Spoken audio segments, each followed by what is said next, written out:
TV kanubagaw cɛ ani muso denmisɛn ani makɔrɔ Mali kɔnɔ ani Mali kɔkan an ka foli baw ye ka kɛ n'a ka waati foli ka ɲi aw bisimila yelen jɛmu kɔnɔ ko cɛ wulila ka fɛn fɛ o ka fisa cɛ ka fɛn wulila fɛ an wulila an ta in fɛ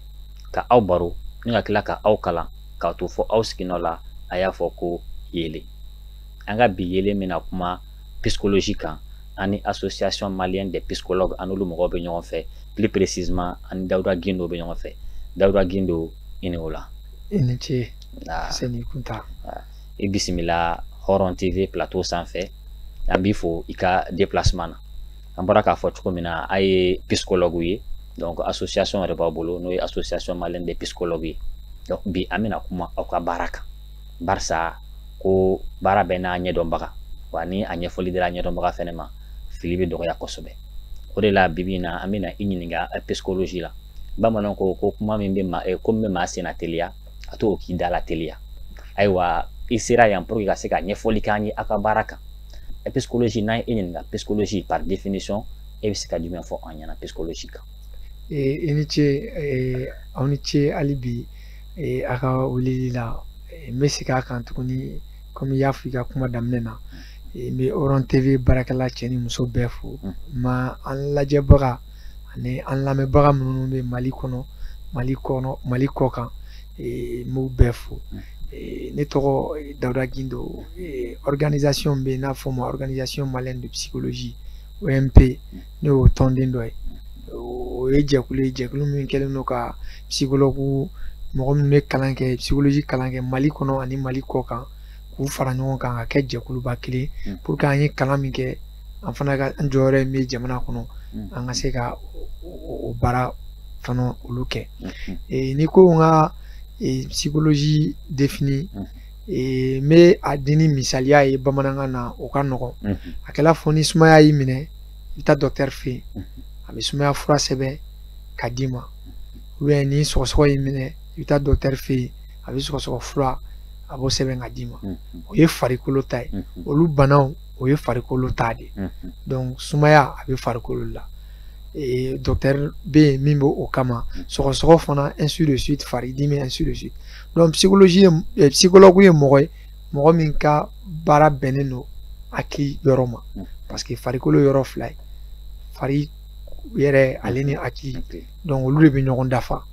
donc dɔw ta ye farikolo ye dɔw ta ye hakili mɔgɔ minnu bɛ yen min ta ye hakili o de ye psychologue ye n'a bɛ fɔ o ma la psychologie donc an ka baara bɛnnen don ma donc ni n ko n b'a défini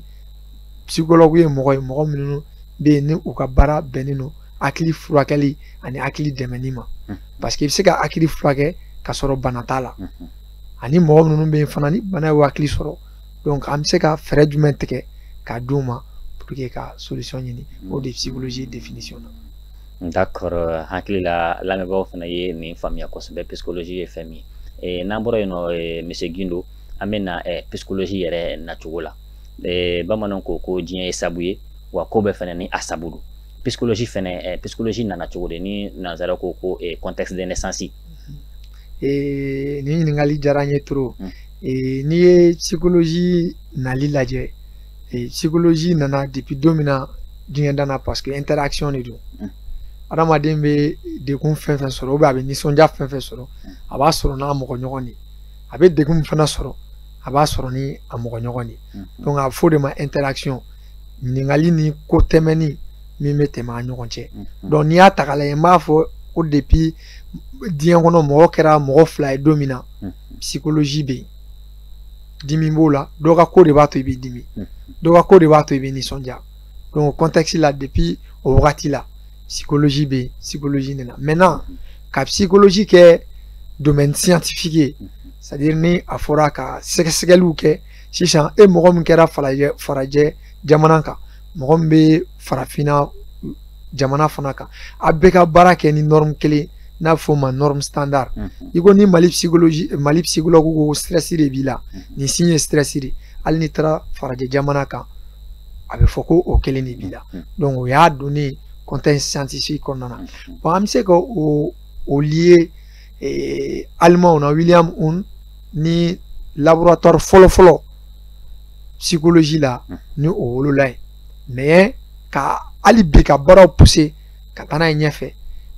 o daminɛna an b'a fɔ ko première guerre mondiale 1914-18 wagati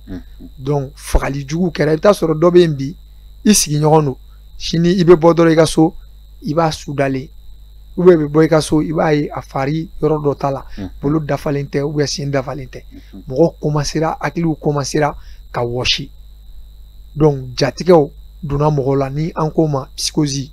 donc olu commencera ka installer mɔgɔw la donc traumatisme cayara mɔgɔ hadamadenw yɛrɛ kɛra u tɛ siran fagali ɲɛ bilen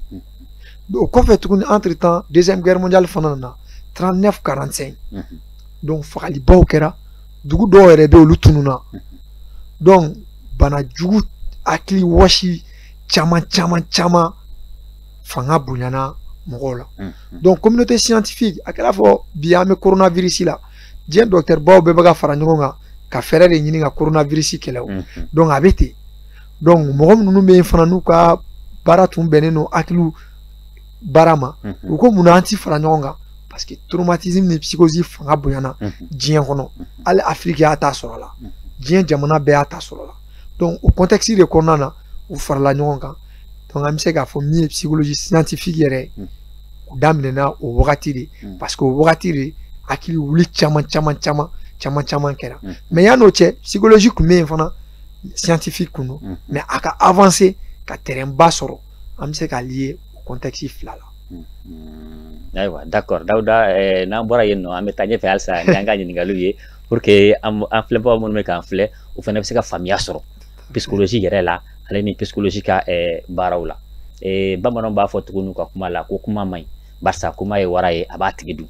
nka makun fɛnɛ man ɲi dɛ barisa mɔgɔ mɔgɔ n'i ma kuma i kɔnɔ ko tɛ dɔn i hakilina dɔn man di ayiwa halisa i définition i bɔra k'a fɔ an ye ko psychologie ɲɛsinnen bɛ hakililabanaw ma mais halisa an bɛ fɛ i ka taa ɲɛfɛ sisan o ka psychologie yɛrɛ objet d'étude yɛrɛ jumɛn nanzara ko objet d'étude ye min ye c'est-à-dire a basé bɛ fɛn minnu kan kɛrɛnkɛrɛnnenya la ka misaliya damadɔ di an ma. O yɔrɔ la n'i ko psychologue ka objet d'étude i bɛ u ka outil fana fara kan c'est-à-dire u ka baarakɛminɛnw u bɛ baara kɛ ni jɔn ye ani u bɛ baara kɛ ni minɛn jumɛn ye donc o kɔnɔna na psychologie tɛ dan adamaden dɔrɔn ma même hali psychologie b'a intéressé baganw na baganw bɛ communiquer u yɛrɛ damaw ni ɲɔgɔn cɛ mais awɔ donc anw de tɛ ni e ka baara bɛnnen t'o ma a ka gɛlɛn i k'o dɔn peut-être n bɛ misaliya di mɔgɔ minnu bɛ yen n'u ka baara ye saga mara ye saga bɛ n'a ye kasi dɔ kɛ u b'a fɔ nin tɛ dɔwɛrɛ ye kɔngɔ de b'a la donc olu ye psychologie domaine dɔ fana bɛ yen n'a fɔ o ma zoopsychologie o b'a intéressé baganw na o ye baganw ta yɔrɔ ye mais min m'a intéressé kosɛbɛ bi surtout an bɛ contexte min na Mali kɔnɔ o ye adamadenw ka yɔrɔ ye n'i ye psychologie contexte ta a naissance lajɛ i b'a ye bi Mali bɛ ka o gɛlɛya dɔw fana traverser an ka kɔrɔnyan fan fɛ ka na fo centre la dɔɔni bi n'i y'a ta k'a lajɛ mɔgɔ caman bɛ yen minnu n'u hakiliw sigilen tɛ adamadenw yɛrɛ dalen tɛ ɲɔgɔn na bilen donc danaya bɛ ka tigɛ danaya dun ye hakili yɔrɔ de o ye psychologue ka baara de donc a ka objectif étude n y'a fɔ o ye sujet n'an k'o ma adamaden c'est-à-dire la personne mɔgɔ mais psychologie contexte la u b'a fɔ a ma sujet comme domaine bɛɛ ni a ka jargon don donc a ka objet d'étude ye sujet de ni adamaden bɛ gɛlɛya kɔnɔ ou bien n'adamaden ɲɛ bɛ gɛlɛya la natɔ dɔ la a bɛ fɛ o fana prévention a bɛ fɛ o ka kɛ donc psychologue bɛ baara kɛ ni contexte de kɔnɔna na o baarakɛminɛnw fana de b'a bolo n'i taara dɔgɔtɔrɔso la n'i ko i man kɛnɛ docteur ɲininkali kɔfɛ instrument outil de b'a bolo a bɛ se ka kɛ a bɛ fɛn dɔw da i la min bɛ température lajɛ min bɛ fɛn lajɛ o fana bɛ psychologue bolo n'o y'a ka objet a ka outil ye a ka baarakɛminɛnw ye mais an ka contexte la an b'a fɔ olu ma les tests psychologiques donc o de b'a to hali ni ye psychologue ye k'a fɔ ko karisa bɛ hakilibana b'a la a t'a fɔ a kun fɛ ɲininkaliw kɔfɛ épreuve de bɛ yen donc a b'a bila o matériel de ɲɛfɛ a b'olu le bila maga k'olu lajɛ donc o contexte kɔnɔna de la a b'a fɔ ko karisa bɛ tan karisa bɛ tan ou bien a ye karisa jukɔrɔma don hakili wuli bɛ se ka a nɔfɛ n'a ma dɛmɛ ou bien a ye karisa dɛmɛ a ka stress fanga bɛ ka bonya n'a ma janto a tɛ kɛ sokɔnɔ sigibaga ye donc au delà de ça hadamaden yɛrɛ kɔfɛ psychologie b'a intéressé fana baganw na wa baarakɛminɛnw fana de b'a bolo pour que ko basigi fana kɛ. Monsieur Guino misaliya la sisan nin nɔ mɔgɔ b'a dɔn cogo di ni problème in bɛ ne la ni psychologue ka baara ye ou bien ne min ye denmansa ye ne b'a dɔn cogo di ni comportement bɛ n den na an kan ka taa ni psychologue de fan fɛ. Ne d'abord bana dɔw bɛ n'an ko ma psychosomatique o tɛ dɔwɛrɛ ye hakili de bɛ farikolo bana i bɛ taa sɔrɔ foyi tɛ farikolo la a bɛ kɛ bɛɛ la n bɛna a misaliya d'i ma waati dɔ la i sigilen bɛ kɛ i bɛ se ka tile kɛ i tɛ daraka dun i tɛ kilela dun i tɛ surafana dun i b'a fɔ ko k'e yɛrɛ ma foyi faamuya i yɛrɛ la bi ko e fari t'a cogo la mais bana tɛ i bananen tɛ mais e fari t'a cogo la parce que hakili de bɛ ka fari faga o de bɛ fari dɛsɛ k'i walawala a ka ca bi bi in na pour même ka n kana n'a fɔ bɛɛ mago bɛ psychologue la hakili wuli b'a la o hakili wuli t'a la parce que n ye prévention f'i ɲɛna même hali jeune couple minnu bɛ yen n'u bɛ fɛ ka gɛlɛya b'u ɲɔgɔn cɛ ou bien n'u bɛ fɛ ka mariage kɛ furu tɛmɛ u ɲɔgɔn cɛ olu bɛɛ kan ka psychologue consulter ou bien dɔ bɛ yen a bɛ furuso la a n'a cɛ ta u tɛ ka ɲɔgɔn kan fɔ mɔgɔw fana fɛn dɔ bɛ yen n bɛna adamaden misaliya f'i ɲɛna cɛ dɔ bɛ yen i bɛ taa sɔrɔ fɛn dɔ ka d'a ye mais o fɛn man d'a muso ye mais muso t'a dɔn k'a fɔ ale bilakun ye o ko de ou bien ani cɛ ka kɛlɛ o ko de fo a k'a ɲini k'a ɲɔgɔn dɔn n'an ko ma type de personnalité a n'a caractère an si ni si tɛ kelen c'est à dire ni 7 milliards de personnes de bɛ dugukolo sanfɛ 7 milliards de personnes mɔgɔ de bɛ yen si ni si ta tɛ kelen hali filaninw yɛrɛ minnu bɛɛ ye kelen u ka comportement u ka personnalité n'u ka caractère tɛ kelen u bɛ lamɔ du kelen kɔnɔ u bɛ lamɔ environnement kelen na mais u ka fɛn tɛ kelen donc bɛɛ kan ka o ɲini k'o dɔn baarakɛyɔrɔw b'a la sokɔnɔnaw b'a la hali ekɔlisow b'a la ani den minnu bɛ yen plus généralement parce que ne Mali société ta k'a lajɛ bi denmisɛnnin caman bɛ yen minnu kɛlen don k'u yɛrɛ di ɲɛnaminifɛnw ma n'an k'olu ma excitant drogue donc hali mɔgɔ denmisɛnnin minnu b'o gɛlɛya kɔnɔna na ani mɔgɔkɔrɔba minnu b'o gɛlɛya kɔnɔna na psychologue bɛ se k'olu bɛɛ dɛmɛ ka fura sɔrɔ o ko la donc a misaliya tɛ ban hali n'i y'an ka centre ta k'a lajɛ bi guerrew bɛ yen mankanw bɛ yen population dalen tɛ armée la armée yɛrɛ dalen tɛ ɲɔgɔn na donc travail psychologique de bɛ nin bɛɛ dugumala la pour que ka confiance la parce que n'aw bɛ sigi ɲɔgɔn kan f'a ka da ɲɔgɔn na donc n'o o danaya bɔra yen o ye hakili yɔrɔ de fo an farikolo bɛ yen foyi ma k'o la mais ni n tɛ da i la maa minnu bɛ yen nɔ n'u tɛ da mɔgɔ la dɔw bɛ yen u bɛ da hali u yɛrɛ la o fana ye psychologie bana dɔ de ye o fana ne a sera niveau dɔ la o ye psychologie sinon duti bɛ yen an bɛɛ bɛ siga siga ko dɔw bɛ yen n'a bɛna kɛ an bɛɛ bɛ siga siga mais ka siga siga fanga ka bonya fo k'i ka sigi gɛlɛya e kan ka taa psychologue lajɛ. D'accord halisa an bɛ taa ɲɛfɛ monsieur Guindo ayiwa mori bɛ n'a jɔyɔrɔ dɔ misiri kɔnɔ hakili la psychologie fɛnɛ ale ni psychologue fɛnɛ jɔyɔrɔ dɔ b'u la bon nanzarala an b'a ye a fanga ka bon yen nɔ parce que i b'a sɔrɔ olu donnen tɛ ɲɔgɔn na ka se niveau dɔ ma donc u b'a fɔ fɛn problème mana wuli an ka taa psychologue fɛ mais yanni an ka société ninnu c'est an donnen don ɲɔgɔn na mais psychologue jɔyɔrɔ bɛ se ka kɛ jumɛn ye an ka sigida kɔnɔ Mali la précisément. Merci beaucoup waati bɛɛ u bɛ nin de fɔ c'est l'occasion aussi hali mɔgɔ minnu bɛ k'an lajɛ n'u bɛ Mali kɔnɔ u b'a fɔ psychologie ye tubabu fɛn ye n'i ye Mali société ta k'a lajɛ contexte yɛlɛmana Mali 1960 ani Mali 2021 kelen tɛ maliyɛnw don mais sigidaw yɛrɛ kɛcogoya tɛ kelen fɔlɔ la 1960 i tɛ taa quartier la k'i tɛ taa denmisɛnninw bɛɛ sɔrɔ bolola kulonkɛ la k'i tɛ taa denmisɛnninw sɔrɔ bɔgɔla kulonkɛ la k'i tɛ taa musomanninw sɔrɔ filibila kɔfɛ la mais Bamakɔ bi quartier dɔw bɛ yen i bɛ se ka semaine kelen kɛ e yɛrɛ i b'i yɛrɛ ɲininka qu'est-ce que denmisɛnnin bɛ nin sigida la donc pour que k'a fɔ an lajɛbaga n'an lamɛnbagaw ɲɛna société yɛlɛmana donc psychologue ka besoin a bɛ yen bon ninnu fana ye occasion ye fana mɔgɔw hali bi u k'a dɔn k'a fɔ ko psychologue bɛ Mali la sinon mɔgɔ dɔw bɛ yen n'i y'u ɲininka u b'a fɔ ko psychologue tɛ Mali la u bɛ besoin kɔnɔ u yɛrɛ b'a dɔn u bɛ besoin kɔnɔ mais u b'a fɔ psychologue tɛ Mali la an bɛ tile ka cas caman ta parce que ne yɛrɛ bɛ consultation clinique kɛ psychologie la mais mɔgɔ dɔw bɛ yen u bɛ s'an ma wagati o wagati u b'a fɔ k'olu tun t'a dɔn dɛ ko psychologue bɛ Mali la mais besoin bɛ yen besoin tɛ ban don o don besoin bɛ ka exprimer ni cas de suicide la waati dɔ tɛmɛna mɔgɔw tun bɛ ka t'u yɛrɛ bila troisième point kɔnɔna na maintenant an kan ka question poser an kun mun de b'a to b'u yɛrɛ faga o ye psychologue ka baara de ye de fait que société yɛlɛmana mɔgɔw gindo fɔyɔrɔ olu caman taara u gindo fɔyɔrɔw caman taara psychologie dun ye confidentialité de n'a fɔ ma gindo i ni psychologue bɛ baara kɛ fo ka taa min kɛ i t'a dossier mɛn yɔrɔ la i t'a fɛn mɛn yɔrɔ la bon bi in na i bɛ taa sɔrɔ ni dɔ yɛrɛ bɛ jɛ i bɛ siran k'i kɔnɔna kuma fɔ an ɲɛna an bɛ ɲina min kɔ k'i kɔnɔna kuma dɔrɔn fɔ i bɛ ka miiri min na o ni min bɛ ka k'i kɔnɔ c'est thérapeutique de fait que n'i sera k'a fɔ dɔ bɛ bɔ a tɔɔrɔ la bon bi o mɔgɔ joli b'an bolo o yɔrɔ joli b'an bolo est ce que temps bɛ mɔgɔw yɛrɛ bolo k'u gindo fɔ ɲɔgɔn ɲɛna est ce que temps m'an bolo ne bɛ ka taa n ka kuma f'i ɲɛna bi i t'a sɔrɔ i bɛ ka téléphone digi i tɛ ka olu bɛɛ ye gestes de min b'a yira k'a fɔ karisa ba donnen don i ka kuma la ne bɛ ka n sɛbɛla kuma f'i ɲɛna e bugulen don i ka téléphone kɔnɔ est ce que e solution ye ne ma donc pour que ka mɔgɔw ladɔnniya k'a fɔ contexte yɛlɛmana donc ni contexte yɛlɛmana besoin kuraw de bɛ exprimer ni besoin kuraw exprimer la il faut que stratégie kuraw fana de ka dégager donc stratégie kuraw olu ye psychologue de ayiwa monsieur Guiro halisa an bɛ taa ɲɛfɛ ko ni dusukasi ye mɔgɔ bila ka bolokuru bɔ juguni na o ye dimi kɛlen fila ye dɛ a bɛ n'a fɔ i ye min fɔ sisan a bɛna kɛ o ɲɔgɔnna de ye Mali yɛrɛ kɔnɔ yan fagali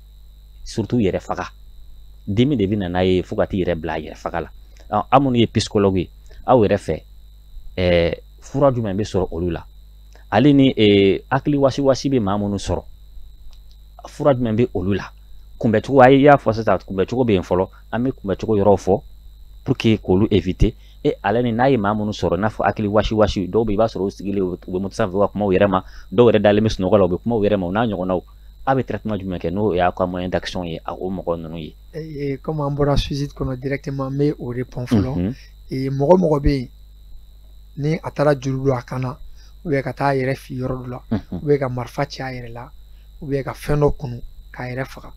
a symptômes minnu bɛ yen a tɛ girin ka kɛ ten mais i bɛ taa sɔrɔ i ka jateminɛ de tɛ boli a kan ni n ko i ka jateminɛ tɛ boli a kan mɔgɔ bɛ yen ni a bɛ suicide kɛ a yɛrɛ la a yɛrɛ faga a discours b'a tigi da c'est à dire a bɛ discours kɛ mais i t'a sɔrɔ société tɛ a fɛ n bɛna a misaliya d'i ma ni ko fitinin kɛra dɔrɔn a b'a fɔ n'an ma nin dabila ne bɛ n yɛrɛ faga o tɛ kumaden ye dɛ donc kɔlɔkɛ kuma t'olu ye ayi olu tɛ a bɛ k'a cultiver a la de donc de fur et à mesure a b'a cultiver a la souvent besoin de don a b'a kɔnɔ a b'a exprimer a b'a fɔ walayi n'an ma nin dabila ou bien ni nin kɛra kɔni non ne kɛralen don k'an yɛrɛ faga donc déjà a kunkolo la processus de don a bɛ k'a labɛn de a kɛla fɔ aw bɛ communication kɔnɔna na 16 giga ye 16 giga de a tɛ se ka 8 giga 18 giga doni ta n'a sera 16 giga ma a tɛ jɔ wa a bɛ ten a b'a labɛn de dɔɔnin donc n'a a ka batiri fara don min na dɔrɔn a bɛ déclencher o don a b'a yɛrɛ faga i b'a hali a ka comportement na a b'a kɛ i b'a ye mɔgɔ b'a yɛrɛ faga n'i y'a enquête kɛ a kɛrɛfɛ mɔgɔ la i b'a ye a tigi bɛ commencer waati dɔ la a bɛ isolé a tɛ sɔn ka gɛrɛ mɔgɔw la a bɛ teri minnu b'a bolo bɛ mɔgɔ dɔ a bɛ dɔ bɔ a ka fréquentation fanga la a bɛ commencer ka silence garder mais yan'o cɛ o y'a sɔrɔ a ye suicide discours manifesté publiquement bɛɛ ɲɛna donc fasi min na a bɛna déclencher dɛ o wagati de a bɛ nin si ninnu kɛ donc o ye fɛn ye bi an plateau sanfɛ k'o fɔ bɛɛ bɛ se k'o jateminɛw kɛ donc ale ni hali mɔgɔninjugu denmisɛnnin minnu bɛ yen ni u bɛ basa ou bien pigeon minɛ ka nina gɛlɛyaw k'u la criminel en puissance développeteur de don mais i b'a ye dɔw b'a fɔ papa fitinin a ni ka gɛlɛn dɛ a tɛ siran bagan yɛrɛ ɲɛ papa fitinin bɛ ka comportement dɔ de processus dɔ de labɛn min b'a kɛ criminel en puissance san 5 san 6 kɔfɛ donc o fana ye wale n'u y'o ye denmisɛnnin na a b'o la joona n m'a fɔ n'i y'a ye k'a bɔgɔ dɛ para n m'o fana fɔ processus don i b'a bɔ a la dɔɔnin i ye misaliya fɔ Mali yɛrɛ n'i ye station ta k'a lajɛ circulation y'a dama laboratoire de parce que n'i bɛ fɛ ka jamana dɔn en tant que psychologue i jɔ circulation na dɔrɔn i bɛ fɛnw faamu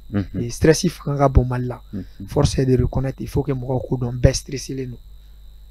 o de bɛ na ni kuma misɛnninw caman ye, o de bɛ na ni mankan caman ye furuɲɔgɔnw ɲɔgɔn cɛ, o de bɛ na ni mankan caman fana ye hali balimaw ɲɔgɔn cɛ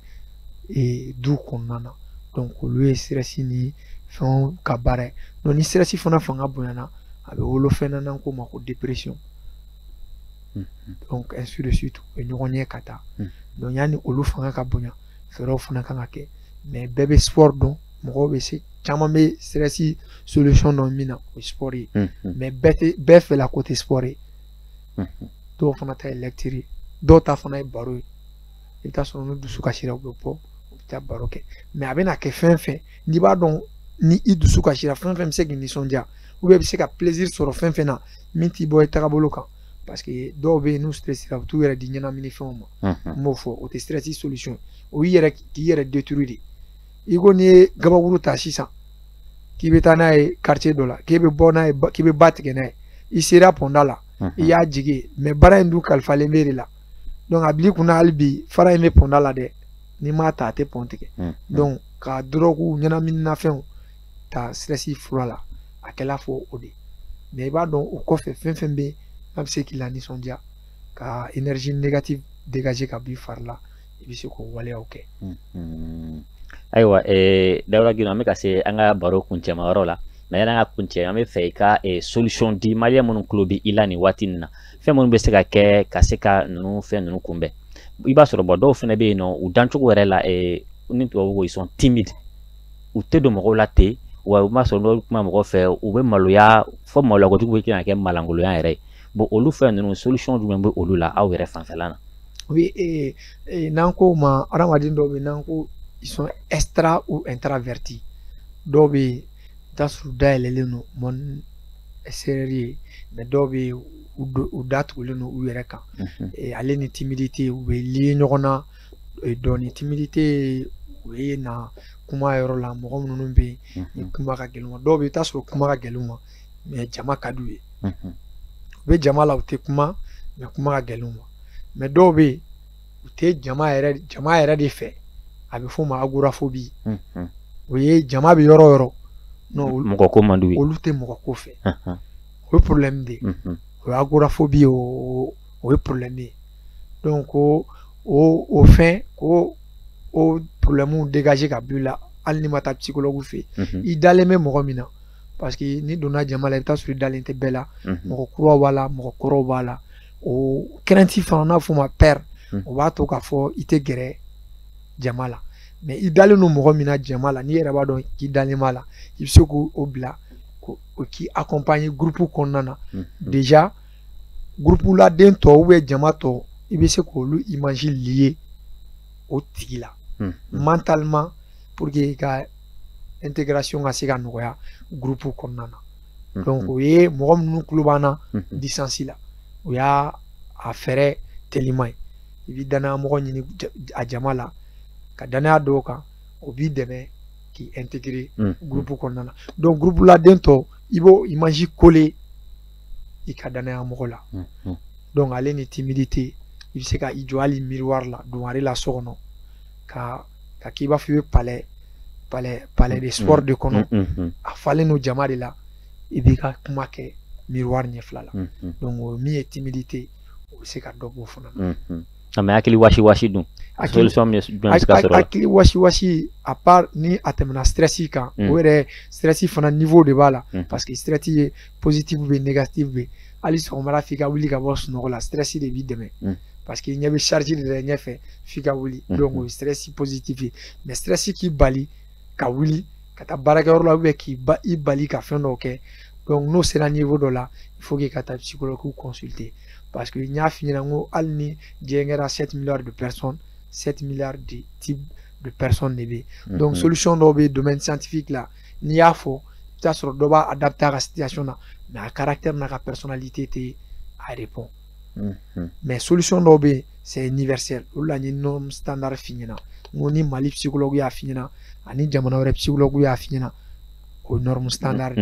o ye i taara yɔrɔ o yɔrɔ o y'o ye. Donc norme dɔw bɛ yen an bɛ se k'o fɔ ko n ye timidité fɔ sisan n'o solution dɔw la ale ni intégration groupe la agoraphobie i bɛ ka siran, donc olu fana bɛ yen mais ni hakili wɔsira fo an ka ɲini ka cause de dɔn parce que x ni y ka cause olu tɛ kelen donc i se ka solution di comme ça voilà donc bɛɛ n'a a ka dama solution de don d'accord mais solution standard i ko ka sport kɛ ale ni ka baro kɛ mɔgɔ donc olu ye fɛn caman tɛmɛ i kan voilà olu ye standard ye d'accord ayiwa monsieur Guino an bɛ kumakan laban di ma donc minnu bɛ k'an filɛ voilà minnu bɛ k'an filɛ kumakan foli fɔlɔ o y'aw ye Oron TV n b'aw fo an kana fama ni plateau ɲɔgɔnna fana ma min ye psychologie hali bi ka a bɛ se ka dɔn public fɛ jama fanba fɛ mɔgɔ kalannen ko tɛ mɔgɔ kalanbali ko tɛ mais besoin de don jatigɛ kɔni a bɛ bɛɛ la a bɛ mɔgɔ kalannen sɔrɔ mɔgɔ ma taa école la a b'o sɔrɔ donc pour que u ka se ka besoin dɔn filanan fana ye min ye o ye hali bi an ka da ɲɔgɔn na parce que psychologie baara yɛrɛ ye confidentialité de i b'a hali ni psychologue bɛna baara kɛ